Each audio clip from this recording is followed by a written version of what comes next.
O Ministério Público é uno e indivisível. Por quê? Porque, na verdade, hoje a Constituição diz isto. Mas de onde a Constituição tirou isto? A Constituição tirou isso da Lei 4081. E onde a Lei 4081 tirou isso? Ela tirou isso da doutrina francesa.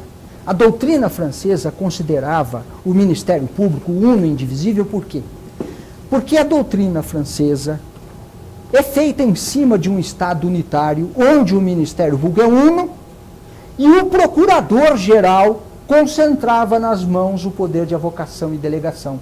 Ele era uno, indivisível e mais hierarquizado. A doutrina falava isto. Por quê? Porque desde os códigos napoleônicos, do começo do século XIX, a cultura francesa teve uma difusão muito grande no mundo, e principalmente nos países de tradição cultural semelhante à francesa, que são os países de tradição do direito romano, que, tirando os países da Common Law, o Brasil, o Portugal, os países europeus de tradição latina, eles têm uma influência muito grande do direito romano, e com a divulgação das ideias dos códigos de Napoleão, houve uma exportação da teoria da unidade e indivisibilidade. Ora, no Brasil, esses princípios precisam ser compreendidos de acordo com a nossa realidade. Em primeiro lugar, a unidade do Ministério Público como instituição existe. Eu posso dizer que o Ministério Público é uma organização nacional destinada a um fim social. Qual é? O combate ao crime, o combate à improbidade. Quando o Código de Processo Penal fala que o Ministério Público oferecerá denúncia, isto vale para o federal, para o do Estado de São Paulo, para o do Estado da Bahia. Isto é uma unidade. Agora, eu não posso falar em unidade administrativa, porque nós temos só no Ministério Público da União vários ramos. E, além disso, nós temos nos estados também. E mesmo nos estados nós temos sub-ramos, como o Ministério Público do Tribunal de Contas, que não está integrado no Ministério Público dos Estados nem da União.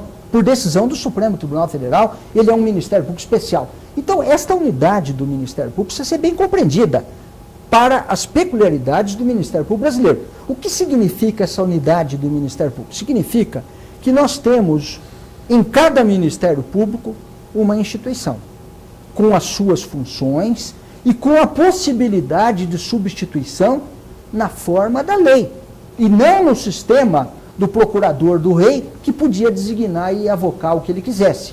Então, como conciliar isso com uma vontade institucional determinada? Bom, em primeiro lugar, nós precisávamos fazer uma adaptação do Ministério Público moderno para a sua verdadeira face. Como fazer essa adaptação? Eu acredito que, em primeiro lugar, nós temos muitos promotores. Não precisávamos de ter 2.000 promotores. E se continuarmos assim, nós já fomos 400, 600, 800, 1.600 e já estamos passando de 2.000. Nesse ritmo, daqui a pouco teremos 3.000, 4.000. Isso não resolve. O que nós precisamos é de ter menos promotores e mais estrutura. Isso garante a unidade da instituição se eu tiver, por exemplo, um promotor do meio ambiente na cidade. Se eu tiver 10 promotores, os 10 com independência funcional, como é que eu vou obrigá-los a seguir uma cartilha? Fazer um plano de atuação funcional para promotores independentes? A Constituição garante a eles independência funcional. Agora, se eu tivesse um promotor do meio ambiente aqui em São Paulo, mesmo na capital, mas com toda a estrutura, o que eu digo estrutura? Peritos, advogados, funcionários, porque ele não precisa pessoalmente fazer tudo. É como, por exemplo, o prefeito. O prefeito, ele não faz tudo, mas ele tem o seu staff, tem o seu secretariado. Se um promotor tivesse estrutura, ele poderia fazer mais do que se você desse 2 promotores para ele. Então, eu acho que o problema da nossa instituição, de ter mais harmonia, começa por diminuir os seus quadros. Eles estão muito pesados para o Estado, eles estão muito onerosos e muito conflitantes. E depois, para os assuntos de interesse geral do Estado, nós poderíamos ter um promotor, que seria da mais alta instância, por que não um procurador de justiça, que tomaria as decisões. Por exemplo, os senhores imaginem um dano ambiental que atinja uma pequena comarca do interior. Para isso tem o promotor da comarca. Agora imaginem um dano ambiental que atinge o estado de São Paulo, todo o estado de São Paulo. Qual promotor de que comarca cuidará disto? Nós poderíamos ter um promotor estadual do meio ambiente. Agora, será que nós encontraremos um procurador-geral disposto a dar a um promotor estadual o poder de ser um promotor estadual para o meio ambiente? Olha que coisa fantástica, que coisa notável. Nós poderíamos ter um promotor para o meio ambiente, um promotor para o consumidor do Estado, um promotor para as pessoas com deficiência. A cidade, a população saberia quem é o responsável pela política do Ministério Público em matéria de pessoa com deficiência. Agora, não quero cargos vitalícios, quer dizer, ou melhor, funções vitalícias, o cargo é vitalício. Eu não quero a função vitalícia, porque a função vitalícia, ela também tem desvantagens. Ela poderia acomodar o promotor, ou ao contrário, criar um feudo. Aquele promotor poderia ficar 20 anos ou mais naquela promotoria, e a concepção do Ministério Público sobre o que é pessoa com deficiência ficaria 20 anos estagnada na mão de uma única pessoa. No Ministério Público da União, o artigo 40, em se tratando de defesa de direitos constitucionais, ele permite investiduras de 2 anos. Nós poderíamos criar um sistema desse no Ministério Público dos Estados, de 2 anos, 3 anos, 4 anos, não sei. Investiduras feitas pelo Conselho, com mandato. Mas nós teríamos um promotor, por exemplo, do meio ambiente no Estado de São Paulo. Nós teríamos unidade de pensamento. Teríamos uma pessoa, mas ele não seria eterno lá. Como o próprio presidente da República não é, como o governador não é. Mas eu acredito que esta é a solução para o problema da unidade da instituição, unidade de pensamento. Porque também eu não sou de acordo com o fato de que aqui em São Paulo o procurador-geral reúna algumas pessoas iluminadas para dizer qual é o plano de atuação para a minha comarca. Porque o plano de atuação da minha comarca sei eu que sou promotor de lá. E se amanhã eu sair e entrar outro promotor, é o outro que vai saber. Ele que está lá em contato com a comarca. E não é um plano feito por conselho, colégio, centro de apoio, que vai dizer para mim, que sou um órgão com independência funcional, como é que eu vou, com quantos paus se faz a canoa. Disso sei eu. Essa é uma questão angustiante, porque os promotores querem uma certa continuidade no trabalho deles.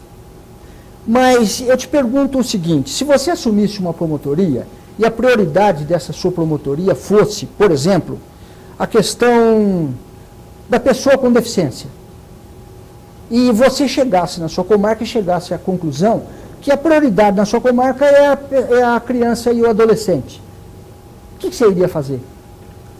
Eu iria fazer o que eu acho é a prioridade. A lei me deu garantias para fazer isso. Você imagine se nós fizéssemos para o Poder Judiciário uma prioridade para o juiz sentenciar com mais rigor certos crimes. Nós estamos invadindo uma esfera onde ele precisa ter liberdade.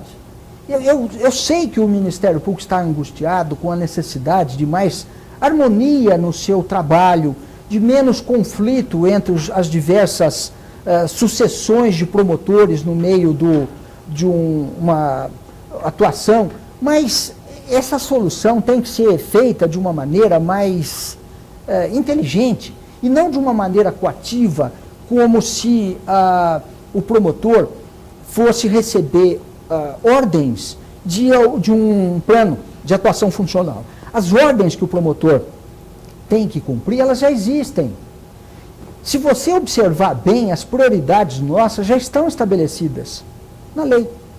A lei estabelece prioridade do réu preso em relação ao solto, da criança e do adolescente em relação aos demais, do idoso em relação a quem não é idoso, do interesse social em relação ao individual. Isso são prioridades. A lei já estabelece. Então eu tenho que ter liberdade para identificar os problemas da minha comarca. E como tratar esta unidade da instituição amanhã se eu vou embora? Em primeiro lugar, nós temos que criar um sistema que seja bom o suficiente para identificar os problemas, reconhecê-los e dar tratamento a eles. Qual é o promotor que, chegando na comarca ao me suceder, diante de um quadro em que há um problema de lixo urbano de extrema gravidade, que não daria continuidade ao meu problema? Aí entram aspectos também disciplinares.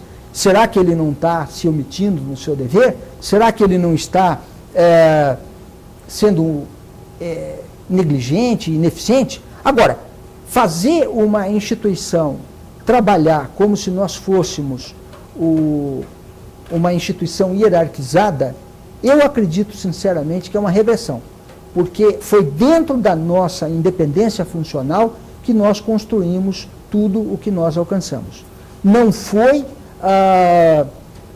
com hierarquia que nós criamos isso. Até porque é muito fácil hoje pensarmos na hierarquia sob democracia. Mas imagine a hierarquia no tempo da ditadura. O que o Ministério Público iria fazer se ele fosse hierarquizado? Como fazia? Era um procurador-geral que centralizava os seus poderes. Eu tenho a impressão que o Ministério Público precisa encontrar um equilíbrio na sua atuação. Mas esse equilíbrio há de vir naturalmente com a diminuição de pessoas que podem tomar decisão. O que o Ministério Público precisa é de mais advogados trabalhando para ele. Veja que, na verdade, se você fosse promotor de uma cidade e você tivesse vários casos ao mesmo tempo, você poderia trabalhar como um escritório de advocacia. Alguém toma a decisão, alguém cumpre. Mas eu não vou mandar cumprir a decisão um promotor que tem o mesmo nível hierárquico que eu, que tem a mesma independência que eu. Para isso, nós precisaríamos de ter funcionários bem remunerados, que cumpririam as determinações do gabinete. O sistema americano não é exatamente assim, mas o procurador-geral pode recrutar, designar, contratar aqueles que vão trabalhar para o gabinete. Eu penso que nós poderíamos ter gabinetes ou escritórios que fariam esse sistema mais atuante.